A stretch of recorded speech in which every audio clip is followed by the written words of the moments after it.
भाग्ୟରେ କ'ଣ ରହିଛି? ତୁଳସୀ ଦେଇଥାଏ ସଂକେତ। ତେବେ ଧାର୍ମିକ ଦୃଷ୍ଟିକୋଣରୁ ତୁଳସୀ ଗଛର ବହୁତ ମହତ୍ତ୍ୱ ରହିଛି। ଏହା ସହିତ ଆୟୁର୍ବେଦିକରେ ମଧ୍ୟ ତୁଳସୀକୁ ବହୁତ ମହତ୍ତ୍ୱ ଦିଆଯାଇଛି। ତେବେ ମାନ୍ୟତା ଅନୁସାରେ ଯେପରି ତୁଳସୀ ଗଛ ଶୁଖିଯିବ, ପତ୍ର ଝଡ଼ିବା ଅଶୁଭ ସଂକେତ ଦେଇଥାଏ, ଠିକ୍ ସେହିପରି ତୁଳସୀ ଗଛ ବି କିଛି ଶୁଭ ସଂକେତ ମଧ୍ୟ ଦେଇଥାଏ।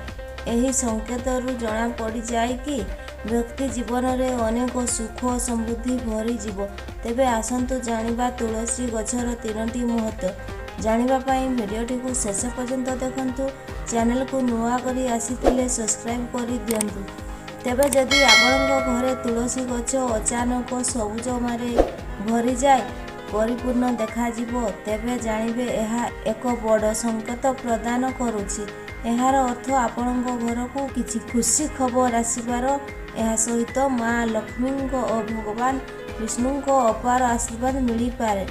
ଯଦି ଆପଣଙ୍କ ତୁଳସୀ ଗଛ ଚାରିପଟେ ଛୋଟ ଛୋଟ ସବୁଜ ଗଛ ଉଠିବାରେ ଲାଗୁଛି, ତେବେ ଏହା ମଧ୍ୟ ଘରେ ଖୁସି ଆସିବାର ସଂକେତ ଦେଇଥାଏ।